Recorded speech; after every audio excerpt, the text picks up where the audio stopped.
feel free to pause me, and if there's something you already know, also tell me that. Yep.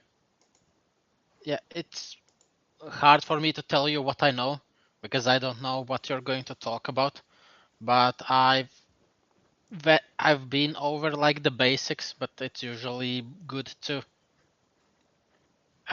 repeat things, I guess. All right. So if it will be super basic and I will know everything, I'll let you know. But otherwise, I'm Okay. happy to hear everything you have to tell me. Can you see my screen? Oops, that's the wrong PowerPoint. It's loading.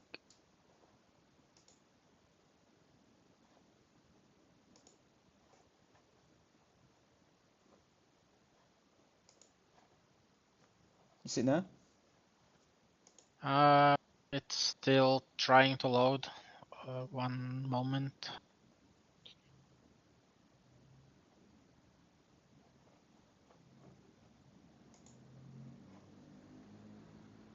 Usually it doesn't take that long. Gotta pause it. Okay.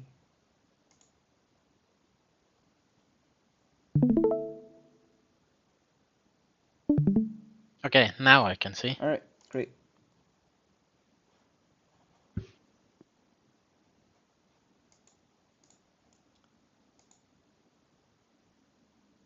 Okay. So I'm just gonna assume you're familiar with the standard RT phraseology, and this is basically the type of phraseology we talk in the radio and the alphabet, the alphabetic alphabet here. Do you know these? Yes, I'm very familiar with the phonetic alphabet. All right, good. So what is visual flight rules? VFR basically assumes that the weather is good enough to fly with visual separation. So essentially when you're flying VFR, we're looking outside and we are separating ourselves from the aircraft and obstacles visually. We also have different types of airspace, and VFR flights have different restrictions when flying in national airspace. So VFR cruising levels, these are basically what cruise level we can fly as VFR aircraft. So they should be flown at above 3,000 feet, and they should be at plus 500 feet above 3,000. So for example, if you're flying at 5,000 feet, that's going to be wrong. You cannot fly at 5,000 or 4,000. If you're flying VFR, you must be at 3,500 or 4,500, 6,500, and goes on. All right? Yes. Types of airspace. So in the United States, Class A airspace is not allowed for VFR flights at all. And Class Bravo airspace have certain requirements. Class Delta, Charlie, Delta, and Echo also have certain requirements. And Class Golf and Foxtrot are basically the free area. We call Class Golf Grandpa airspace because essentially there is no air traffic control in these types of airspace. And I'd like to talk about Bravo and Charlie and Delta more to focus on. So starting from Bravo, are you familiar with these or do I explain them? You can. I very briefly know which one I need to like contact things in, but I don't really know like the real reason behind the differences of them. So All right. If you can tell me what do we need to contact in Class Bravo airspace if you know.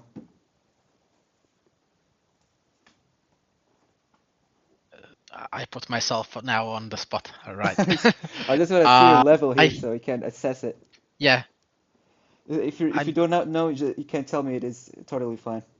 Yep. Give me a second. I'll try to remember the correct name, but I think it's the approach controller, right? No? Well, see, here's the thing. When you're arriving into Class Bravo airspace, you are contacting the approach controller. But there is difference. You contact the approach controller in all these airspaces, but there's a difference in the way you contact them. And this comes to toward the format to talking to air traffic control in general. It's gonna be the triple W's. It's essentially saying who you are and who you're talking to. Sorry, who you're talking to and who you are and what do you want. The triple W's. So, for example, if your call sign, can you just tell me your call sign here real quick? Your call sign of Watson. Uh, I don't really have one that I use all the time. So, All right, I'm just gonna make up a call sign just for the sake of the example here. yes. Your call sign is gonna be Yep. November 44 Juliet Bravo, for example, and you're contacting LaGuardia Airport. So, if you're at the ground and you want to, for example, depart LaGuardia Airport, what do you say? You start for who you're calling, and who you are, and what do you want? So I'm calling right now LaGuardia ground because I'm at the ground. I want to go to the runway to take off. So I'm contacting ground. LaGuardia ground, November 44 Juliet Bravo. And it's also important to say your location along with what do I want. So for example, I'm parked at the general aviation parking and request touch and goes or circle or patterns. Okay, so when entering in Class Bravo airspace, you're essentially talking to the approach controller or the tower controller if the approach controller is not online. And you must hear three magical words that are unique to Class Bravo airspace. And these are cleared into the Class Bravo airspace. And what does this mean is basically the controller clearing you into the airspace, such that if the control does not give you this clearance, you're prohibited to enter the Class Bravo airspace. Is that clear?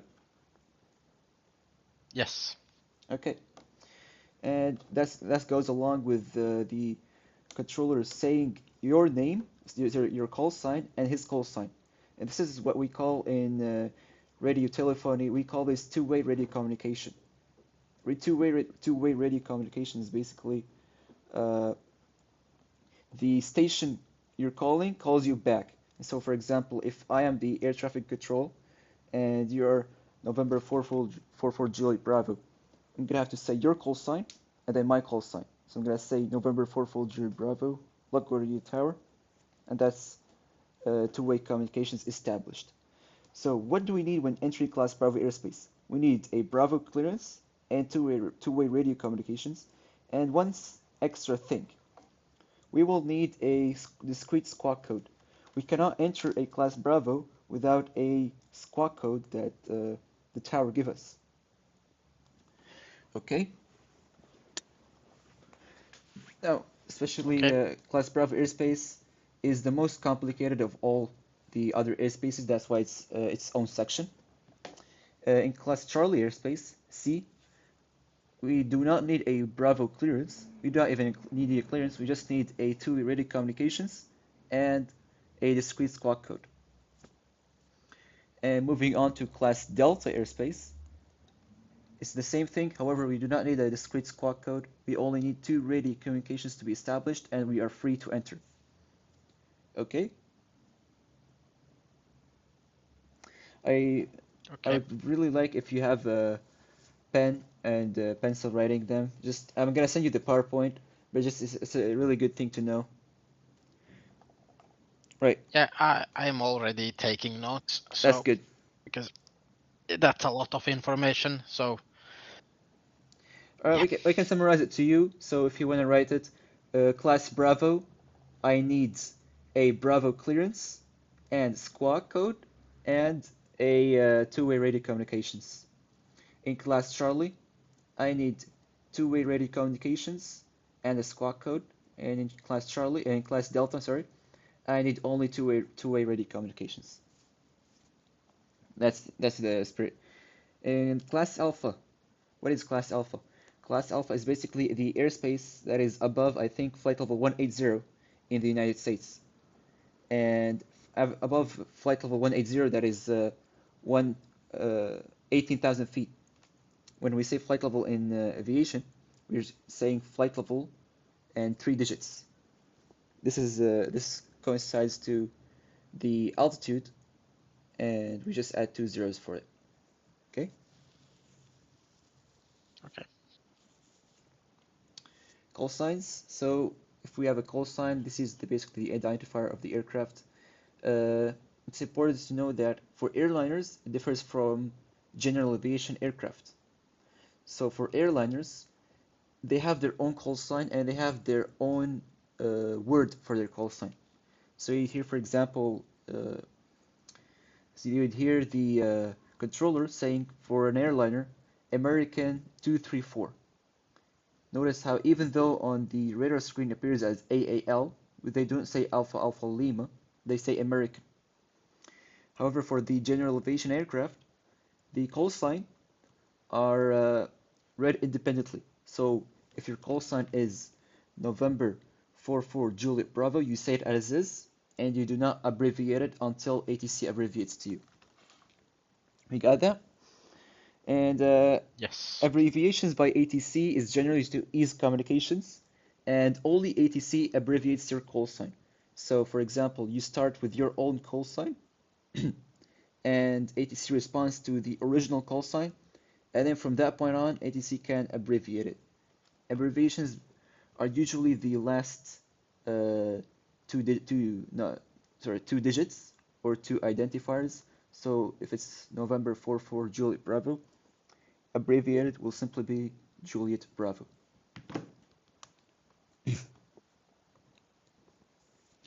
So before taxiing, we need to get the airdrome departure information or the airport departure information.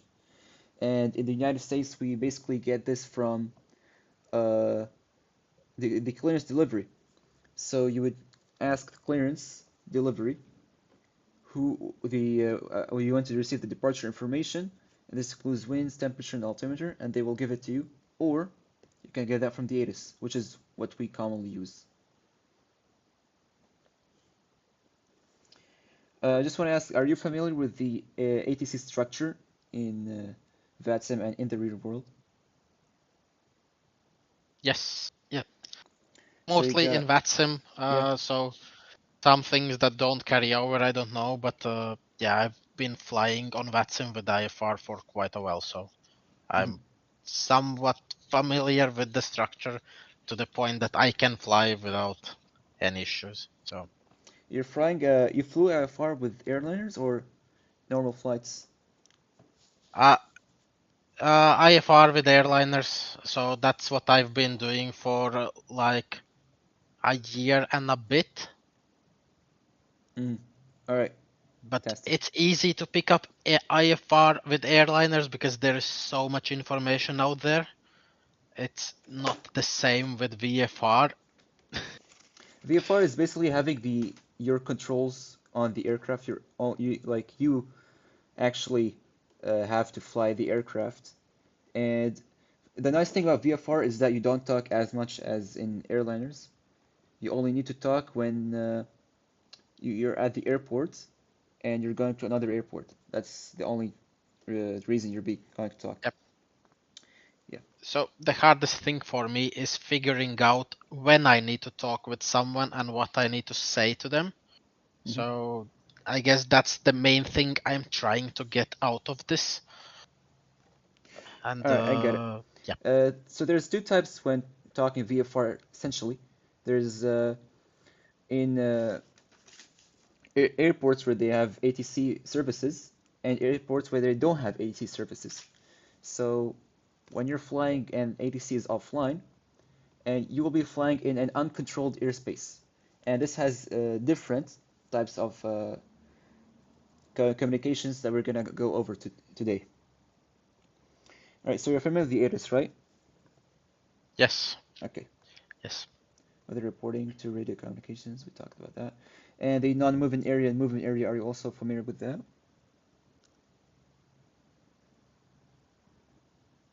Uh, Feel free to repeat that because I For sure. slightly know what it is, but not like that I would be able to define It's it. very simple. A non-moving area, where is it? Okay. A non-moving area is basically the area which is not controlled by ATC, and the movement area is controlled by ATC. And the non-moving area includes the ramp, gates, and the terminals. So basically, when you start your simulator, you you either spawn on the ramp or the gates, and you can move free in that area. Of course, not hitting other aircraft, but you don't need to talk to anybody when moving in this non-moving area. However, once you come across to the taxiways and the runways, this is when you need to start to talk to the air traffic control, specifically ground. Right. So this is what we talk about, the triple W's. You say who you are, sorry, you say who you're talking to, where you are, what do you want, and you end with who you are. And it's very important to say your location because air traffic controllers will be very busy looking for you uh, and solving out other aircraft who are also docking their requests. So if you can just say where you are positioned, that would be very helpful for air traffic controllers. So this is the special instructions that we're going to also talk about. Just want to, if you're familiar with hold short and cross, behind and follow. Yes, yes. Okay, good. Okay, readability skill is not important. Takeoff. Okay, takeoff is easy. If the if the tower controller says line up and wait, you can cross the hold short lines, but you do not take off. If the tower controller says clear for takeoff, you must repeat the airport's, sorry, you must repeat the runway number. So for example, clear for takeoff, runway 36. You must repeat these words. For clear for takeoff, runway 36. You're also familiar with monitor versus contact, right? Yes. Okay, good. Departure physiology. Okay, this is pure VFR here. So I'm assuming you do not know these. Feel free to tell me if you know them already though. So after taking off, you will switch to departure, and that's only will happen if you're under VFR flight following. So the main difference between IFR and VFR is that after you depart from an airport, you do not need to talk to center, you don't need to talk to departure, no radar controllers. You're free to go wherever you want. So let's say you just took off from LaGuardia Airport and you do not have a preceded, you don't have a pre-directed route. You're just flying there, doing some maneuvers and stuff. The controller will tell you to simply squawk VFR. In the United States, that is 1200 on your transponder. Outside the United States, that would be 7,000, I think. Yeah, 7,000. So again, if you're taking off and your VFR without flight following, we'll get to that shortly. Your the air traffic control will tell you to switch to 1200 on your transponder.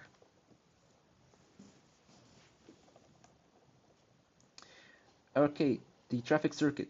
This is basically the essential part of VFR. So this has 5 paths. They are upwind, crosswind, downwind, base, and final. Are you familiar with these? Yes. Okay, good. I just want to note that for the traffic circuit, the traffic pattern, they have a traffic altitude, and which is usually at 1,000 feet above ground level, and you should be flying at this altitude mostly when you enter downwind. You can't like enter downwind and base and final when you're above 1,000 feet. Okay. So again, the pattern phraseology would basically be to request taxi instructions to remain in the circuit. This is when you're in the ground. And when you enter in a circuit, you'll be added to the arrival queue, as there will be other aircraft who there need to be landing. And say you're gonna use the triple W's here, and you will get your request done. Now there's something I need to clear up in the traffic pattern, is that there is an option, and you'll hear this so much in US airports, is that when you're entering into the traffic pattern, you will hear the words cleared for the option or request the option. The option is basically one of the four, which is either touch and goes, uh, stop and goes, full stops, or stop and goes. You're free to choose whatever you want, and you can tell the tower controller what you're gonna be doing, one of the four, before you join the down panel. Okay? Okay. Great. So I'm gonna do a quick test here just to make sure uh, we understand things. But if you have any question right now, if you can just ask me if something's not clear. It's clear are the four options. You said two of them were stop and go, but I don't think either I didn't hear a difference or two of Oh, them sound very similar. they do sound very similar. So touch and go is basically when you touch the runway and you immediately take off. Stop and go, notice stop and go is when you land at the runway, you stop and then you take off again. So you don't taxi back to the apron. Get it? Yes, so that's two out of four. So the third one I think is full stop. And Full what stop. is the fourth option? So it's stop and go, touch and go, full stop, and you said the fourth one, full stop, touch and You, go, because you, stop and go. because you said there are four options. I said three or four. I thought you said four, but maybe there's three. Stop and go. There, I'm lost here. 1 second. There's a stop and go. There's a touch and go. There's a full stop, and yeah, there's only three. I messed up. Sorry. Yeah, there's a stop and go, Yeah, touch no and go, and a worries. full stop. Okay, it's just that clears things up. Okay. Yes, that helps. Thank you. Okay. So I'm just gonna act as ATC here, and I want you to be the aircraft, and I will guide you in to getting out of the runway, flying, and then joining the traffic pattern. Okay. So I just want to imagine you're flying in the traffic pattern, and you're talking to me. Okay. So let's start.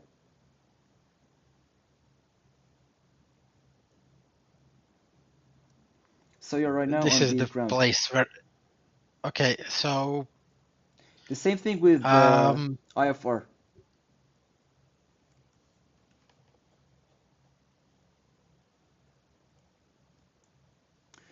Look, if it makes it easy for you, you just want to call me up the clearance delivery controller, the same way you would do in IFR.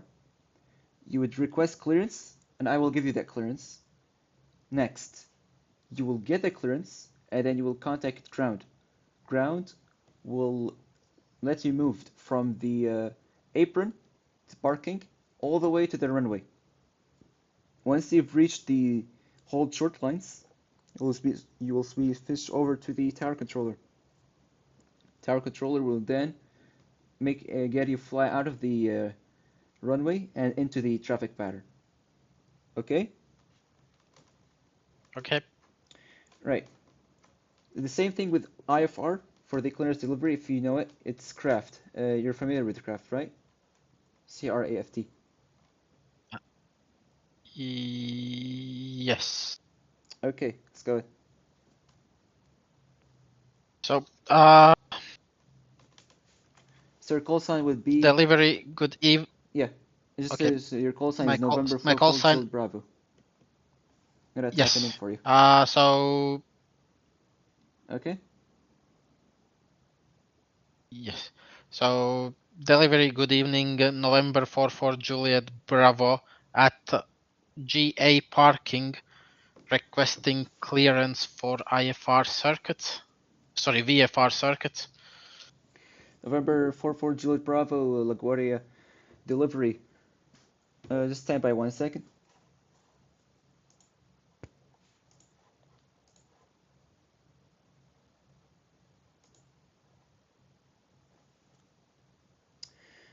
November 44 Juliet Bravo LaGuardia delivery. Clearance available. Advise when ready to copy. Ready to copy November 44 Juliet Bravo. November 44 Juliet Bravo cleared through Bravo airspace. Cleared through Bravo airspace via the pattern altitude. Maintained 1000 feet. Departure frequency 120.4. Squawk 1344. Clear through Bravo airspace via pattern altitude 1000 feet. Pattern frequency 120.4, squawk 1344. November 44 Juliet Bravo. November 44 Juliet Bravo readback is correct. Contact ground 121.6. Contact ground 121.6, November 44 Juliet Bravo. Thank you, bye. Good job. Now you're anti-ground.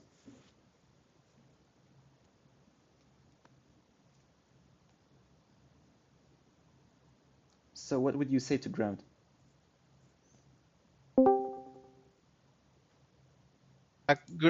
Ground, good evening, November 44 Juliet Bravo. Ready to taxi to active runway. Right, just make sure you say your position when you're doing that. Oh, When talking to yes. any Yeah, controller. sorry. Yep. Let's do that again. I was looking at my notes on who, where, and what, but I kind of froze up. So You can add another W here. so So you can add who, where, and where you are as well. That's the fourth W. yes. So let's try again. Ground, good evening, November 44 Juliet Bravo at GA parking, requesting ready to taxi to active runway. LaGuardia ground, November 44 Juliet Bravo state, reason for departure. VFR circuits, November 44 Juliet Bravo. November 44 Juliet Bravo, taxi runway 13 via Bravo Juliet Mike, short of runway 22. Taxi to runway 13 via Bravo Juliet Mike, hold short runway 22, November 44 Juliet Bravo. Excellent, excellent. So right now, let's say you've reached the hold short point, and I instruct you to line up and wait. So I'm gonna say November 44 Juliet Bravo, runway 13, line up and wait. Runway 13, line up and wait, November 44 Juliet Bravo. Excellent. November 44 Juliet Bravo, winds 230 at 12, runway 13, clear for takeoff. Runway 13, clear for takeoff, November 44 Juliet Bravo. Okay, now for the pattern, for flying the circuits, or what we call in the United States pattern, you're gonna be flying the standard pattern that we discussed, and you will not be talking to anybody until you have reached base, which is here. You're gonna be reaching until you reach base. You're gonna be telling air traffic control or telling them that you have reached base. So like saying turning left base, runway 13, for example. Okay? Okay. So let's imagine right now you just took off, you went upwind, then crosswind, then downwind, and then you have reached base. What will you say?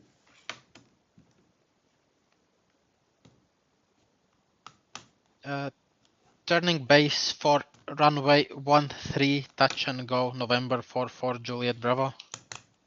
Correct. It's important to also know what are the expected scenarios that may happen when you are in the traffic circuit. So there are three scenarios that air traffic control might tell you to do.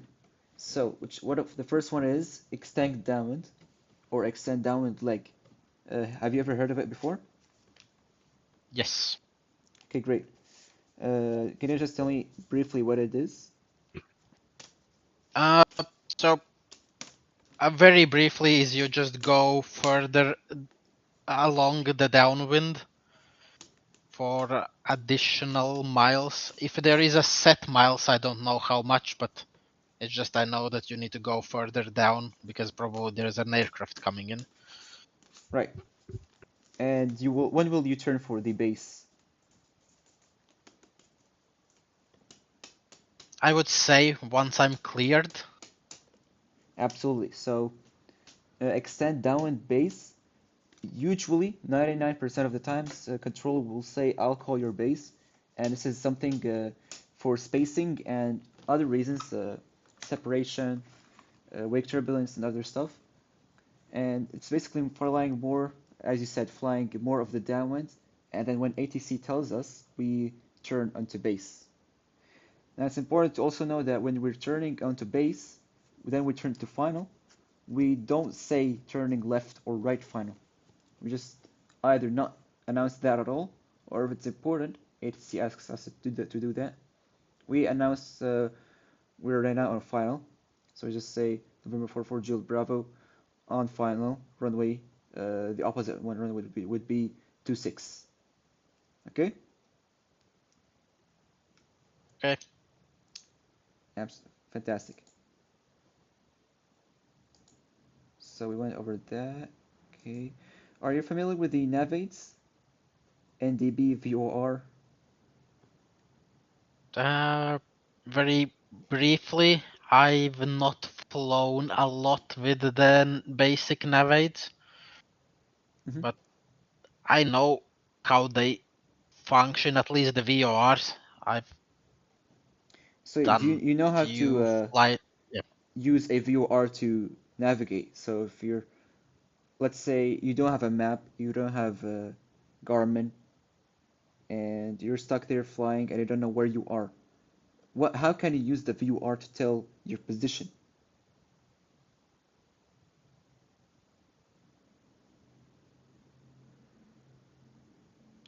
Okay, I'm gonna, Probably. uh, yeah, So yeah.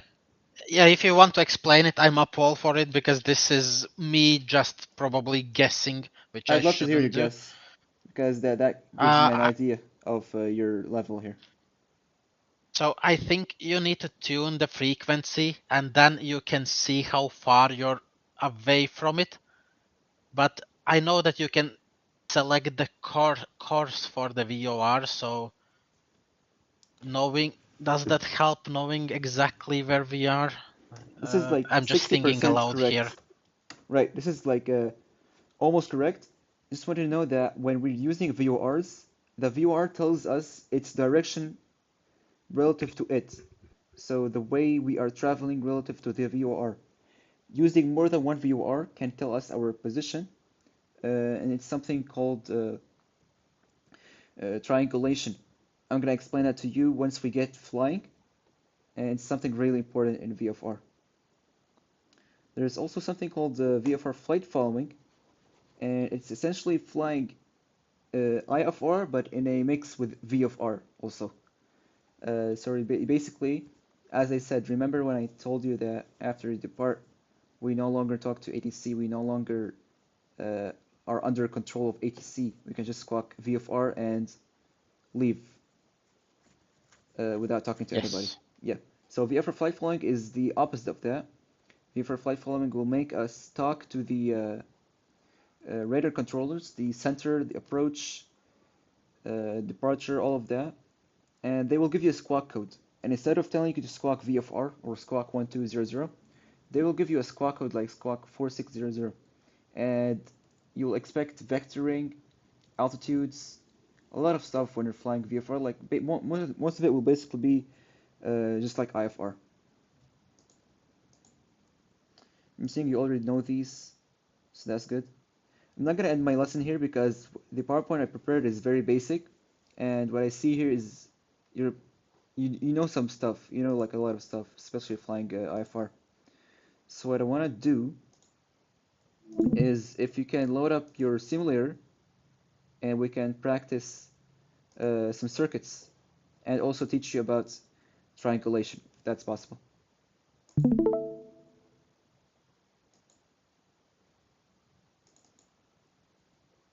So, do you want me to go to any particular airport? or it doesn't really matter? I'd love to fly with in LaGuardia simply because I control LaGuardia Okay. and I know the stuff there.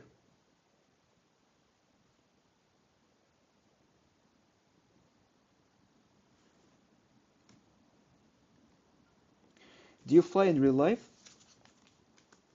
No. Oh, Um,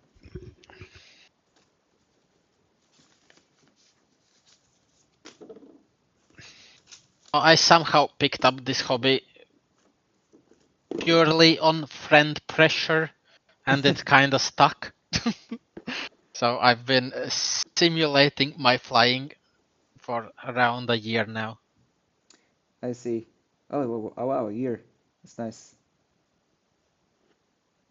But yeah, I started with like the regular what everyone else flies, the A320s and so on. But the small planes kind of speak to me as well, so I want to learn to fly them. And the VFR is feels really cool. So uh, You can I, type KLGA. yes, I'm trying, but my why is my keyboard not working?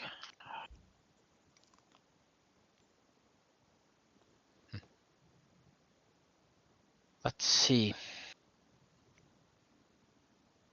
I can just do this if it doesn't work. So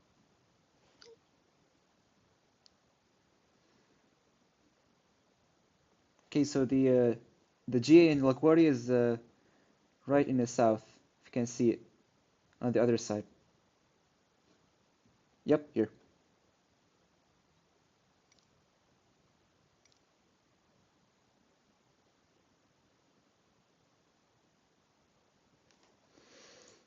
So we're gonna do exactly the same thing, or not exactly, but we're gonna do the same thing we did with this practice.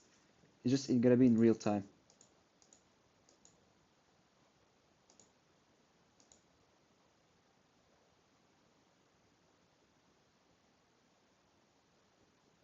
And you're not connected to the network, are you? no, no, no. Okay, good.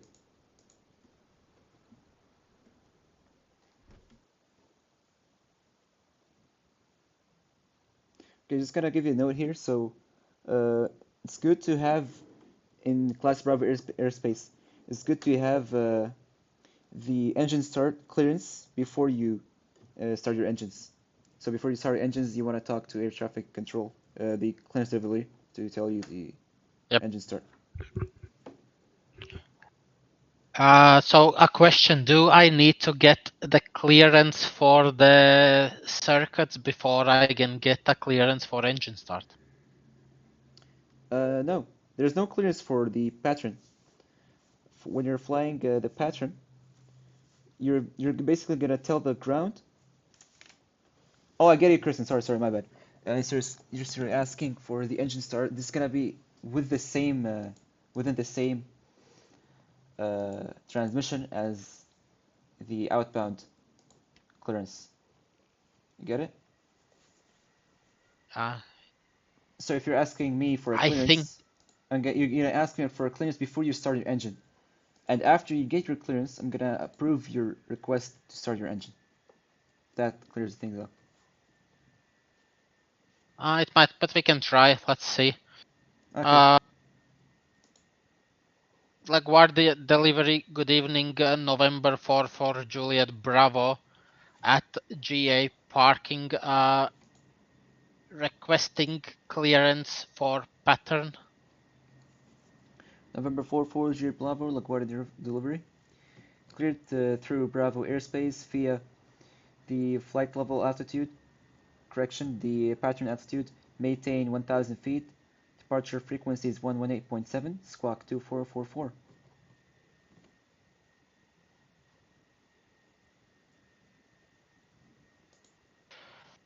Uh, Cleared for type Bravo airspace for pattern altitude 1000 feet.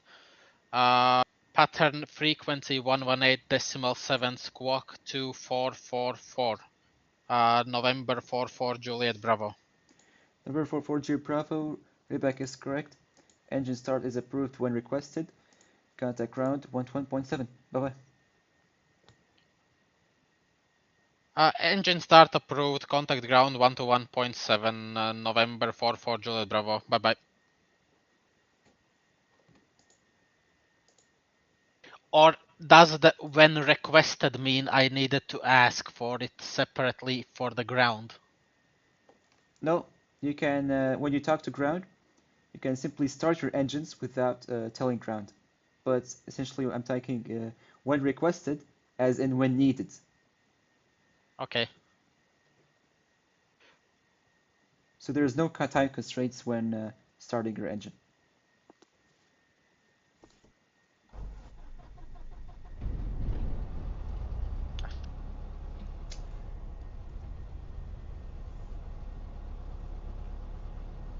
And remember to always follow the checklist when operating the aircraft. I'm sure you know how to Yep. operate the aircraft, right?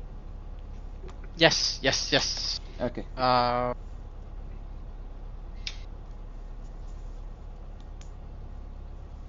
So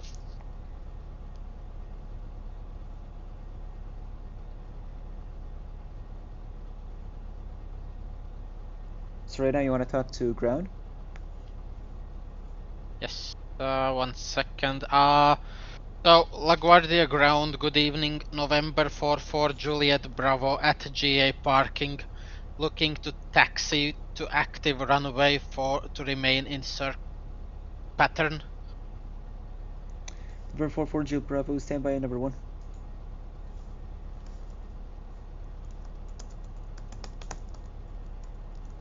Just gonna get the chart here, 1 second.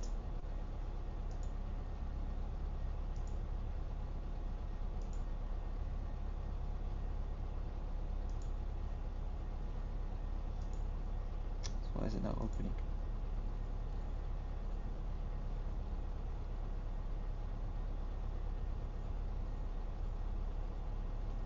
Alright, November 44 Geo Bravo, can you say again where you're parked?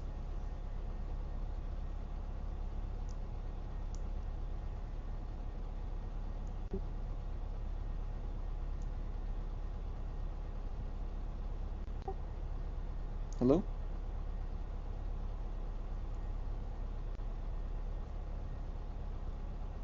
Hello?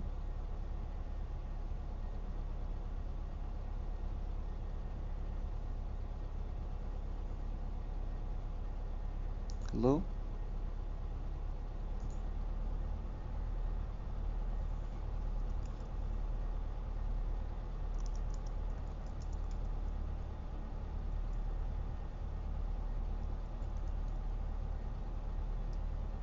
Hello?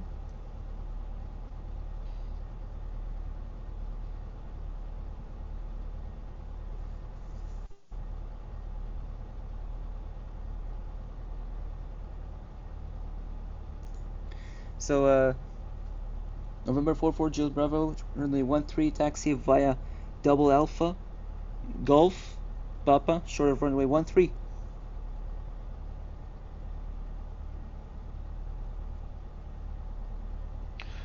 Taxi to runway 13 via Alpha Golf Papa hold short runway 13 November 44 Juliet Bravo. November 44 Geo Bravo, that would be Double Alpha, then Papa Golf. Oh, sorry. Taxi to runway 13 via Double Alpha Golf Papa hold short runway 13 November 44 Juliet Bravo. Excellent. So let's do that. Yeah, this airport has so many runways.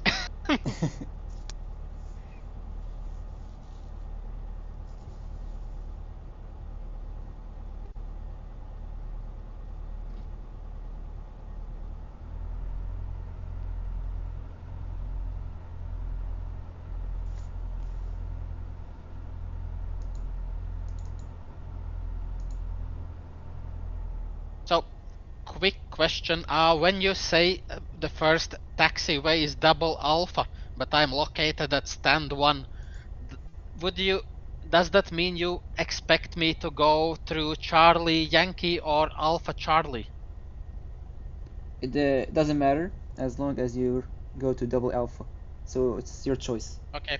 If I want you to go specifically to Charlie Yankee, the controller would have said it. Okay.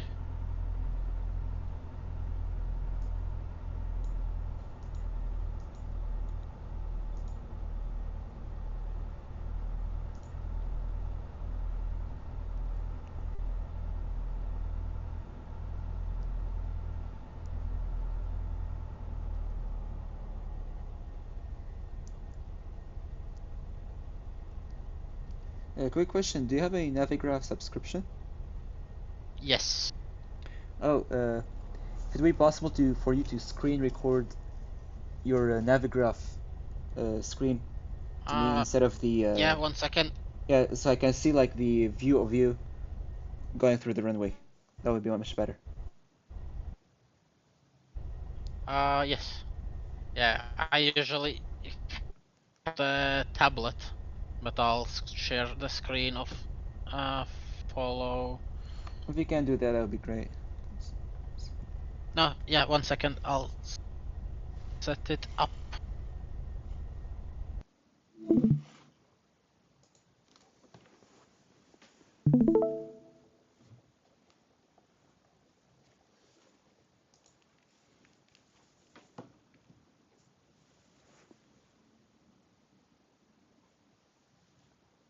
All right, great. So is this okay? Yeah, just zoom out a little bit so you can see the full airport. Yep, perfect.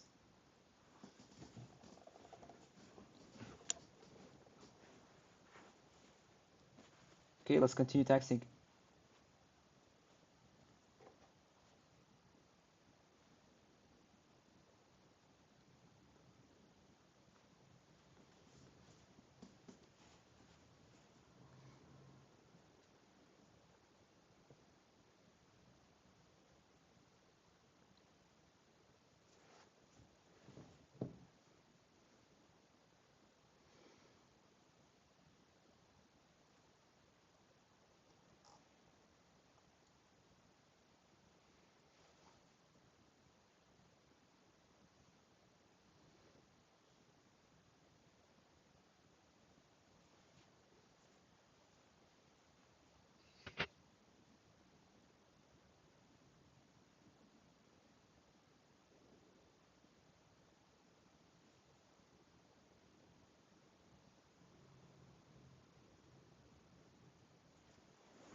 Okay. I have arrived. All right, November 44 Juliet Bravo, runway 13, line up and wait. Right. 1-3. Line up and wait. November 4 Juliet Bravo.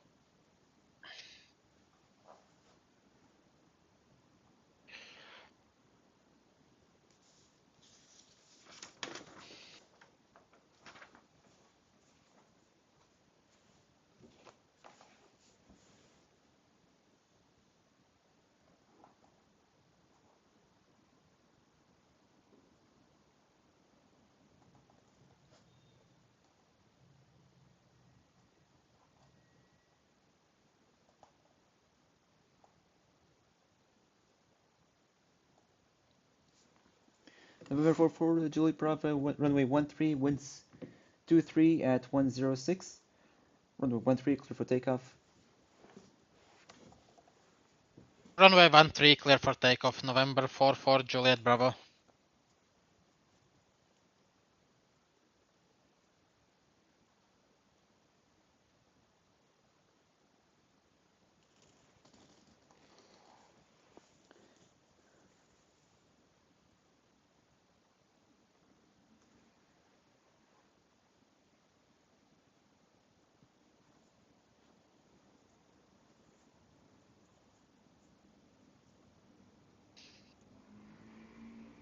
And November 44, Juliet Bravo, join left pattern. Join left pattern November 44, Juliet Bravo.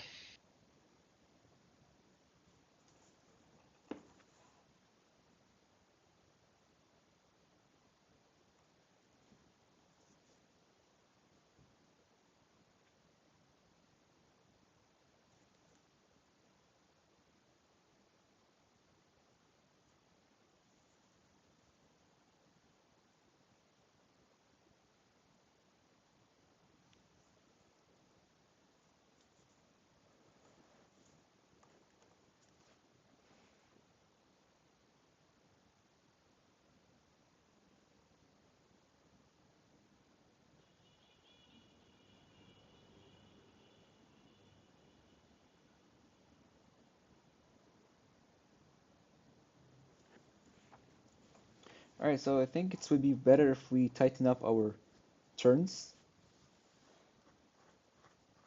So, for busy airports, it would be terrible if we depart and we stay on the takeoff path for a long time. So it's generally advised So, when you're flying circuits or patterns, you want to smear to the left or right as soon as possible once you take off. And okay, the SL so has to. because I thought I should go up to the 1,000 feet and then turn, but I guess that's wrong. Oh no, that's only for joining downwind. I said that clearly. Okay.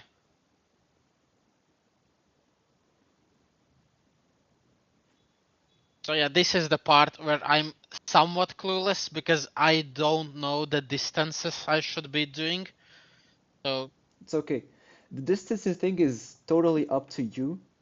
Uh, so when after you go into the crosswind, the downwind, except the base, the distances should be totally up to you how you want to do it. As long as you're remaining inside the airspace, which we will talk about also today, you should be fine.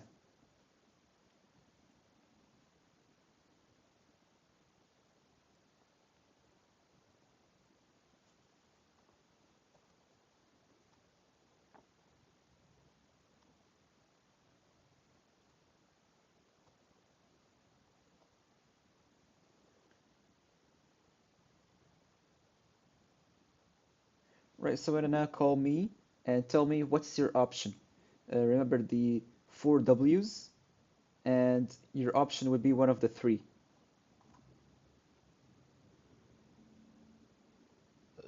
so LaGuardia Tower November 44 Juliet Bravo.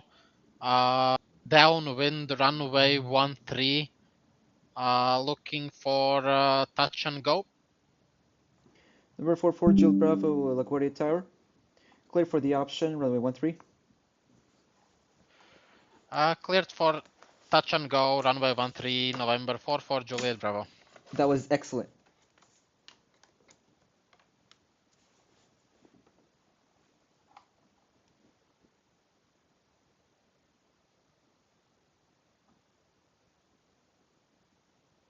Now, it's a very big misconception when the controllers say clear for the option. It's completely different things for saying cleared for landing. When I clear you for the option, I'm not clearing you to landing. I'm just clearing you to execute a touch and go or a stop and go. Yep. Okay? Okay.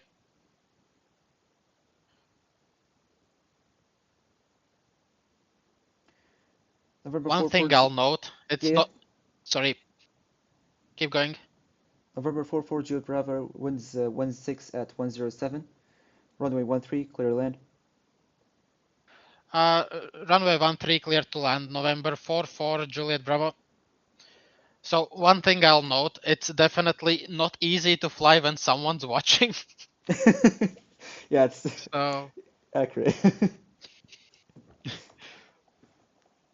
I just want to make sure you're yeah, flying good, and the way you're flying is actually excellent and really good for first time flying VFR.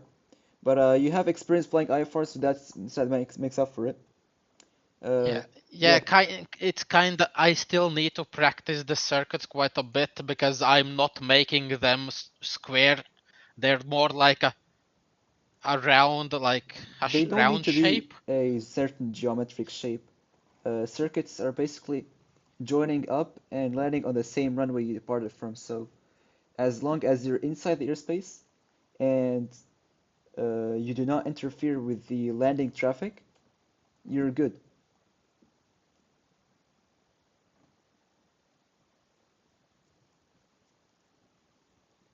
So let's do one more lap of the touch and go, and we're gonna go into airspace more deeply in a bit.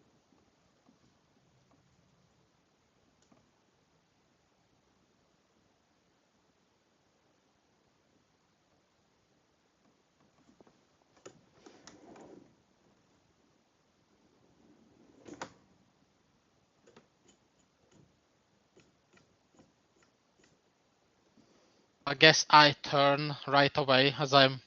Yep.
So do I call you at this point to ask for the landing?